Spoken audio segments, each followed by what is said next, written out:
안녕하세요. 저는 라디오 DJ를 맡은 이 목사입니다. 전하시 가운데 오늘도 바쁜 일상을 보내시는 성도님들을 위해 오늘도 내 마음대로 된 것이 하나도 없었다 라는 책을 가지고 성도님들과 함께 하겠습니다. 자, 볼륨 적당히 높여주시고 이제 시작합니다. 가볍게 여김. 창세기 25장 27절에서 34절. 그 아이들이 장성함에 에서는 익숙한 사냥꾼이었으므로 될 사람이 되고 야곱은 조용한 사람이었으므로 장막에 거주하니 이삭은 에서가 사냥한 고기를 좋아하므로 그를 사랑하고 리브가는 야곱을 사랑하였더라. 야곱이 죽을 쑤었더니 에서가 들에서 돌아와서 심히 피곤하여 야곱에게 이르되 내가 피곤하니 그 붉은 것을 내가 먹게 하라 한지라. 그러므로 에서의 별명은 에돔이더라. 야곱이 이르되 형의 장자의 명분을 오늘 내게 팔라. 에서가 이르되 내가 죽게 되었으니 이 장자의 명분이 내게 무엇이 유익하리요. 야곱이 이르되 오늘 내게 맹세하라. 에서가 맹세하고 장자의 명분을 야곱에게 판지라. 야곱이 떡과 팥죽을 에서에게 주매 에서가 먹으며 마시고 일어나 갔으니 에서가 장자의 명분을 가볍게 여김이었더라. 중요한 것을 아는 것은 지혜다. 무엇을 해야 하는지 알고 언제 해야 하는지를 알면 인생을 살아가는 데 큰 도움이 된다. 가볍게 여겨야 할 것을 가치 있는 것인 양 붙잡는 것은 신앙생활에서 가장 경계해야 할 일이다. 사탄은 우리에게 가볍게 여겨야 할 것을 중요하게 여기고 중요하게 여겨야 할 것을 가볍게 여기도록 유혹한다. 야곱과 에서는 중요한 것을 가볍게 여긴다. 지금 내 생각이 나의 미래를 만들 수 있다. 야곱의 시대에는 사냥을 잘하는 사람이 가장 훌륭한 남자였다. 지금과 달리 꽃미남은 가격이 별로 안 나가고 남자다운 사람들이 좋았던 시절이다. 에서는 남자 중에 남자였다. 부족의 리더였고 무엇보다 사냥을 나가면 가장 많은 짐승을 잡은 사람이었다. 그는 능력자였고 사람들의 칭찬과 부러움을 받는 사람이었다. 에서는 하나님을 따르지 않았다. 그는 자신의 힘으로 살아갈 수 있는 사람이었다. 내 힘으로 살아갈 수 있는 사람은 가장 위험한 사람이다. 야곱은 조용한 사람이다. 요리하기를 좋아하고 어머니를 기쁘게 하는 아들이며 생각을 많이 하고 조용한 시간을 많이 갖는 사람이었다. 만일 야곱이 조용한 시간에 하나님의 말씀을 묵상하고 좋은 생각을 하고 어떻게 하면 내가 섬길 수 있을까 생각했다면 그는 완전히 다른 삶을 살았을 것이다. 야곱은 조용한 시간마다 어떻게 하면 내가 뺏을 수 있을까? 어떻게 하면 내가 장자권을 빼앗을까 생각했다. 시간만 나면 그 생각을 하는 것이다. 모든 행동은 생각에서 시작한다. 선과 악 모두 생각에서 시작된다. 묵상에서 중요한 것은 그 말씀을 통해 내 생각 속에 하나님의 법이 기준이 되는 것이다. 장자권은 2배의 재산을 받는 것이다. 1년 뒤에 태어난 동생도 아니고 쌍둥이니까, 그것도 발꿈치를 붙잡은 태어난 쌍둥이니까 얼마나 속이 뒤집히겠는가. 야곱은 항상 생각한다. 어떻게 하면 장자권을 받을까? 하나님이 축복이 눈에 보이는 장자권에 한정된 것으로 생각했다. 유산을 많이 받아 이 땅에서 잘 먹고 잘 살고 싶었고 지금 사람들에게 인정받는 에서에게 기죽고 싶지 않았다. 지금 내가 하는 생각들이 미래의 삶의 모습을 만들어간다. 슬프고 우울한 생각에 사로잡히면 우울한 미래를 맞이한다. 지금의 환경을 무시하는 것은 아니지만 긍정의 생각은 새로운 에너지가 될 수 있다. 두 번째로 장자권에 탐낸 자와 경시한 자. 에서는 나가서 사냥하여 고기를 잡아다가 드리며 아버지의 신음을 받고 있었다. 아버지는 에서를 아주 좋아했다. 이삭의 성정도 야곱과 비슷한 편이다. 사람은 자신과 반대되는 사람이 사람을 좋아한다. 아버지가 에서를 좋아한 반면 엄마는 야곱을 좋아했다. 아마도 아버지가 에서를 지나치게 좋아하자 여성은 그런 면에서 예민하고 섬세하니까 엄마는 밸런스를 맞추기 위해 야곱을 더 좋아했던 것 같다. 야곱이 죽을 쓰고 있는데 밖에서 사냥하던 에서가 들어온다. 야곱이 음식을 만들고 있다는 것으로 보아 지금 이들이 사냥, 여행이나 유목 여행을 하고 있는 상황임을 추측할 수 있다. 그래서 에서는 종들과 나가서 사냥을 하고 야곱만 팥죽을 쓰고 있는 상황이다. 야곱 이번에 내가 죽을 팔아 장자권을 얻어야지라는 생각을 하면서 함께 사냥을 떠났다기보다는 항상 어떻게 하든 나는 장자권을 받아야 한다는 생각이 온통 머리에 가득한 채로 살고 있었다. 죽을 만들고 있을 때 에서가 들어와서 피곤하다 말한다. 나 사냥하고 왔다는 것이다. 나의 도리를 다했다는 것이다. 얼마나 에서가 자신의 능력으로 살아갈 수 있다는 자신감이 넘치는 사람이었는지 보여주는 말이다. 그리고는 자신이 죽게 생겼으니 어서 그 팥죽을 달라고 한다. 이 세상에 한 끼 안 먹는다고 죽는 사람은 없다. 급한 성격에 앞뒤 가리지 않고 원하는 것을 바로 얻기 원하는 에서를 야곱은 잘 알고 있었다. 그래서 배고파서 죽게 생겼다는 그 형에게 나에게 장자권을 팔라고 말한다. 얼마나 야비한 인간이며 형제끼리 밥 한 끼 먹는데 장자권을 받고 밥을 팔려고 든단 말인가. 동기끼리 아무리 사이가 안 좋아도 밥 한 끼는 먹는데 내가 밥을 다 차려놓고 너 우리 집에서 돈 내놓고 밥 먹으라는 사람이 있겠는가. 그런데 이것은 돈도 아니고 장자권을 내놓으라는 것이다. 그런데 에서는 전혀 거리낌이 없다. 야, 내가 죽게 생겼는데 그까짓 거 아무것도 아니지. 내 마음대로 해라. 하나님의 축복이나 언약에는 전혀 관심이 없다. 내 힘으로 사는 사람의 모습이다. 에서가 하나님의 말씀을 묵상하고 하나님을 아는 사람이었다면 하나님의 축복을 쉽게 생각했을까? 사람의 결정은 절대 그 상황 속에서만의 모습을 나타내는 것이 아니다.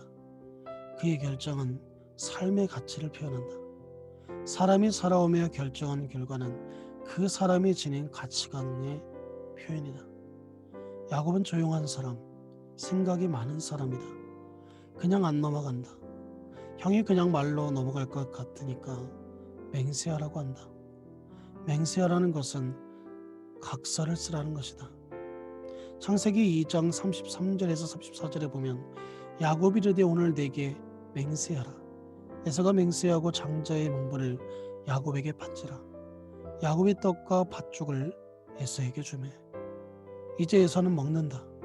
죽만 달라고 했는데 야곱이 떡도 준다. 에서는 죽을 먹으며 기분이 좋아진다.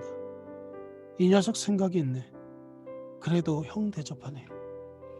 치밀하게 준비하여 장자권을 빼앗은 야곱은 죄인이다. 하나님의 축복을 귀하게 여기지 않는 에서도 죄인이다. 성경은 위대한 신앙의 선배들의 이야기가 아니다. 그저 우리와 같은 죄인들이 하나님의 긍휼하심으로 세워지는 과정을 알려주는 말씀이다. 그 하나님께서 오늘도 나에게 일하신다. 변화시키시고 세우신다. 세 번째, 하나님의 축복은 욕심을 내도 괜찮은가? 야곱은 하나님의 축복과 장자권에 대하여 욕심을 가졌던 사람이기 때문에 축복받았다라고 말하는 사람들이 있다. 동의할 수 없다. 그것은 성경적으로 푼 것이 아니고 사람의 중심으로 풀어놓은 것이다. 욕심을 가져도 하나님의 축복에 욕심을 가지면 된다라고 말하는 사람도 있다. 아니다. 욕심은 안 된다. 어떤 상황에서도 남의 것을 빼앗으면 안 된다. 어떤 순간에도 빼앗으면 안 된다. 악을 정당화하지 말자. 야곱은 하나님의 축복을 욕심낸 것이 아니다. 그는 아버지의 유산을 욕심낸 것이다. 눈앞의 유산은 야곱에게 포기할 수 없는 대상이었다. 가볍게 여겨야 할 눈에 보이는 물질에 눌려 장자권을 빼앗은 것이다. 하나님은 과정을 보시는 분이다. 하나님의 축복을 원하면 거짓으로 빼앗는 방법을 택할 수 없다. 수단과 방법을 가리지 않고 무엇인가를 이루려는 것은 신앙의 태도가 아니다. 신앙은 나 살자고 남을 죽이는 삶을 살 수 없게 된다. 신앙의 기본은 십자가요. 십자가는 내가 죽어 남을 살리는 메시지다. 기독교 안에 존재하는 독선과 교만과 이기주의는 십자가의 정신을 위배한다. 이런 기도를 하는 사람이 있다. 하나님, 이 자리에서 제가 어느 누구보다 더 많은 은혜를 받게 해주세요. 이것은 하나님께서 원하시는 것이 아니다. 공동체적 의식이 없는 것이다. 자기만 은혜를 사모하는 것처럼 하나님을 사랑하는 것처럼 착각하는 행동이다. 하나님은 선한 것은 욕심을 내서 더 많이 가져라 라고 말씀하시지 않으신다. 혼자 은혜를 받았다고 되는 게 아니다. 하나님의 정죄권을 욕심내니까 하나님이 축복하셨다라고 하는 것은 성경을 인본주의적으로 푸는 것이다. 하나님 중심으로 성경을 봐야 한다. 하나님의 말씀은 사람의 핵심이 아니다. 나만 살고 보자는 태도는 기독교가 아니다. 교회에서 혹시 영적인 것이라도 욕심을 내는 사람을 귀하게 여겼다면 잘못인 것이다. 어느 것도 욕심을 내면 안 된다.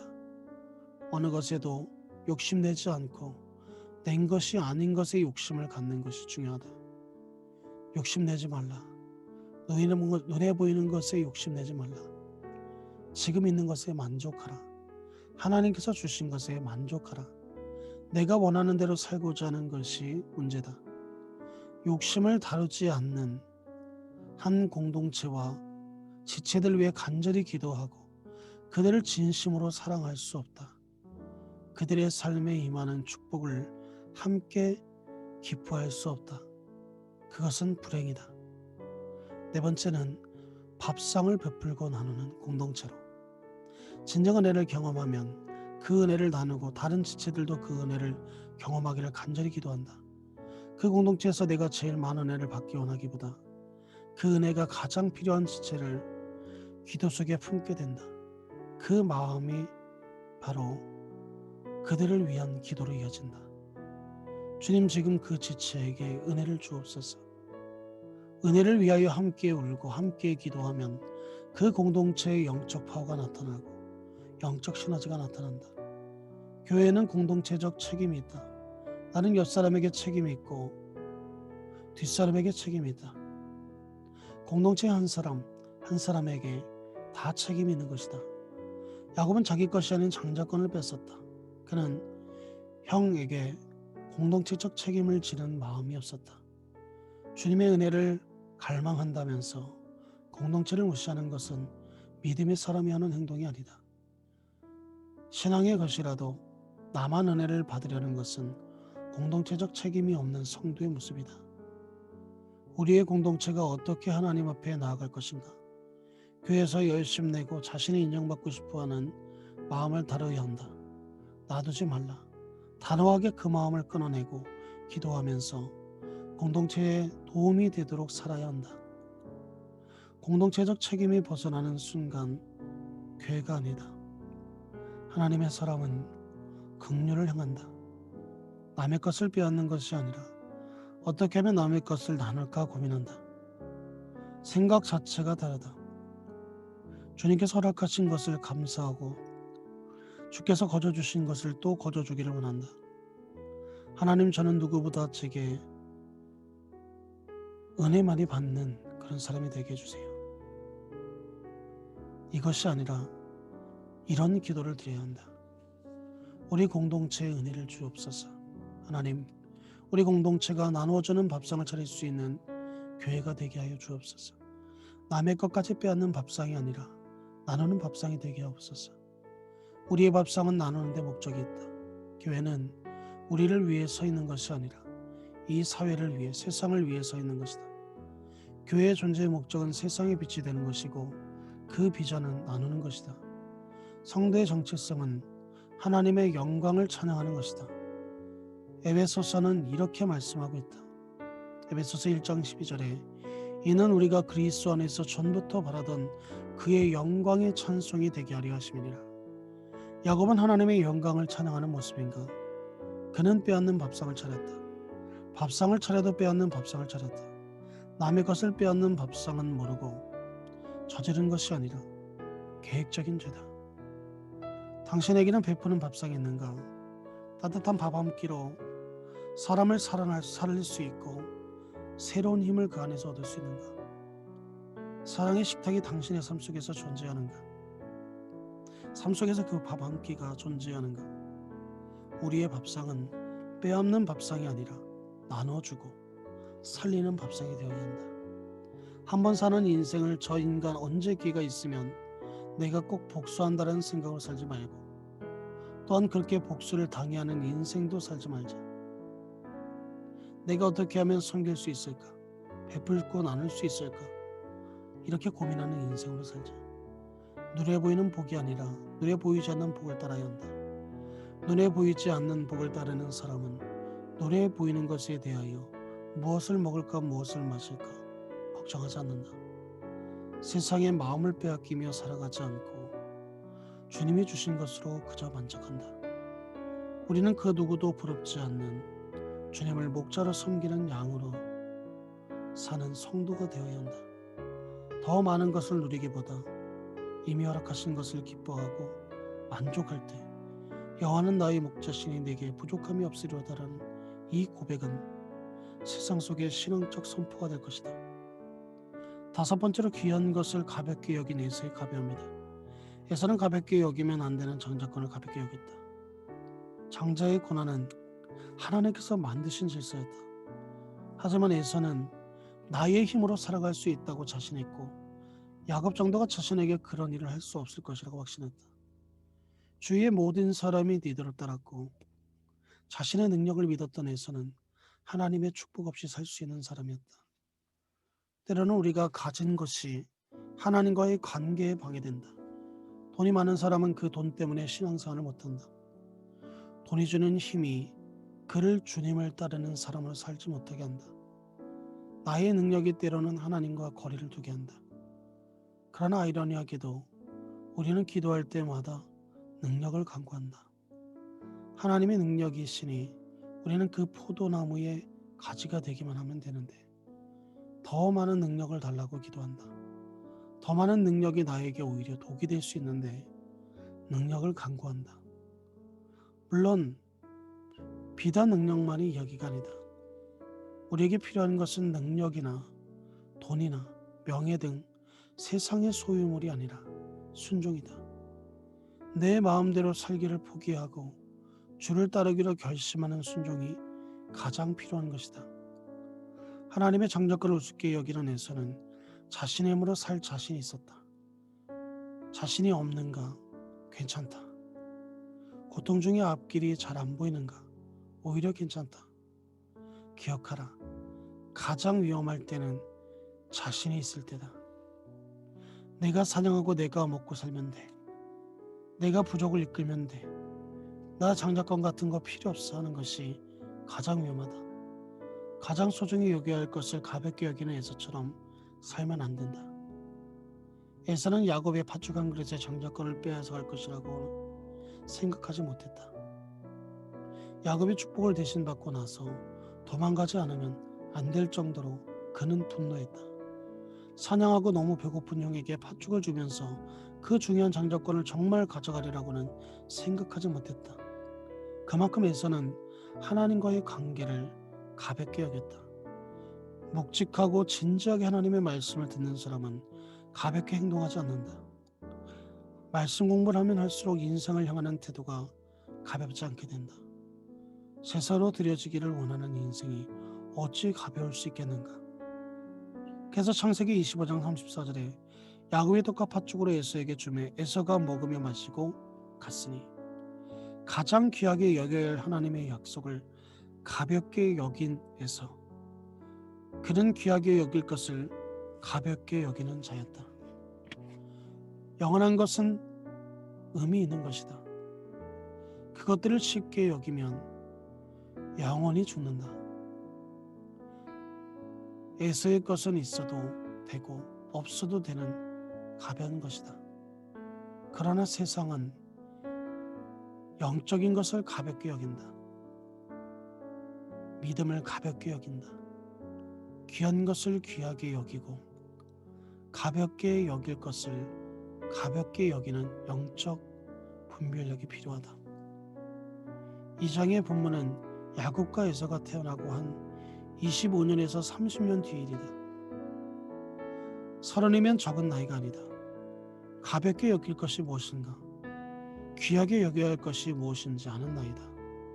더 놀라운 것은 그런 식으로 사니까 나이 70이 돼서도 자기 아버지 속여서 축복받고 도망가는 것이다. 야곱은 빼앗기 위해 조용하고도 치밀하게 계획했다. 에서는 하나님의 정죄권을 가볍게 여겼다. 정죄권을 가볍게 여긴 에서도 잘못했고 그저 베풀 수 있는 그 따뜻한 밥 한 끼를 팔아먹어서 내 것도 아닌 형의 것을 빼앗은 야곱도 잘못했다. 예수께서 40일 금식하신 후에 사탄이 바로 먹을 것으로 유혹한다. 원죄는 어디에서 나왔나? 먹는 것에서 나왔다. 그렇다면 우리는 무엇을 조심해야 할까? 사람은 떡으로만 사는 것이 아니다. 하나님의 말씀으로 산다. 그렇다면 영의 양식은 어떠한가? 당신의 삶에는 온전한 식탁이 있는가? 영적인 온전한 식탁이 존재하는가? 그 식탁에 누군가를 초대하여 그 사람까지 살리는 역사가 있는가? 하나님이 제정하신 정죄권을 자기 마음대로 사고판 그들은 하나님을 섬기는 자들이 아니다. 하나님 나라에 속한 하나님의 사람은 그렇게 살면 안 된다. 돈도 마음대로 벌면 안 된다. 수단과 방법을 가리지 않고 버는 것은 안 된다. 개처럼 벌어서 정승처럼 써도 안 된다. 그러니나 없는 게 낫다. 하나님의 뜻대로 벌어야 한다. 가볍게 여길 것을 가볍게 여기고 귀하게 여길 것을 귀하게 여길 줄 알아야 한다. 당신은 가볍게 여겨야 할 세상을 너무나 소중하게 대하고 있지는 않는가? 가볍게 여겨야 할 세상의 물질을 너무 소중히 여기며 원하고 있지는 않는가? 가볍게 여길 것을 무겁게 여기고 무겁고 소중하게 여길 것을 가볍게 여기고 있지는 않는가? 당신의 삶 속에는 하나님의 양식, 영적인 양식에 대한 갈망은 얼마나 있는가? 정말 하나님을 사랑하는 마음은 얼마나 있는가? 하나님을 사랑하면 세상을 사랑할 수밖에 없는데 왜 그렇게 세상을 무겁게 붙잡고 늘어지고 있는가? 가볍게 여길 것은 왜 그렇게 소중하게 붙잡고 소중히 여길 것은 왜 그렇게 가볍게 여기고 있는가? 소중한 것은 무엇이고 가볍게 여겨야 할 것은 무엇인지 분별하며 살아가는 신앙생활을 하자. 다만 영적인 것을 귀하게 여길지라도 남의 은혜를 탐하거나 부러워하면 안 된다. 함께 기뻐하고 즐거워하는 공동체적 고백이 있어야 한다. 한짝이 장차권을 더 좋아하기 때문에 더 나은 게 아니다. 내 것이 아닌 것을 빼앗는 것이다. 그것은 옳지 않다. 한쪽이 더 나은 게 아니고 둘 다 문제였다. 야곱과 에서 둘 다 문제투성이 인생이다. 그러나 핵심은 두 사람의 이야기가 아니다. 본문의 핵심은 이 말도 안 되는 두 인생을 끝까지 포기하지 않으시는 하나님의 은혜와 사랑이다. 인간이 보기에도 좋지 않은 그들을 끝까지 놓지 않으시는 하나님의 은혜다. 하나님은 그들을 포기하지 않으신다. 야곱을 변화시키고 그들을 다시 만나게 하신다. 성경은 끝까지 포기하지 않으시는 하나님을 보여준다. 오늘 우리에게도 우리를 끝까지 포기하지 않으시는 하나님의 은혜가 있다. 우리가 예배드릴 수 있는 것은 빈들의 마른 풀 같은 우리를 주님께서 포기하지 않으시기 때문이다. 이해할 수 없는 치사하고 잘못된 선택을 거듭하는 야곱을 그의 끝없는 죄보다 더 끝없이 사랑하시는 하나님의 사랑이기에 이것이 바로 야곱의 이야기고 야곱의 인생이다. 그 사랑으로 인간이 되시고 우리의 죄를 위하여 십자가에 돌아가시고 우리를 살리신 하나님을 찬양하기를 원한다. 이것을 이 목사가 추천하고 대신 읽어주는 진흥 라디오 두 번째 시간을 마치겠습니다. 사랑하는 성도 여러분, 남은 한 주간도 주님 안에서 승리하시고 하나님께 영광 돌리는 우리 성도님들이 되시기 바랍니다. 감사합니다.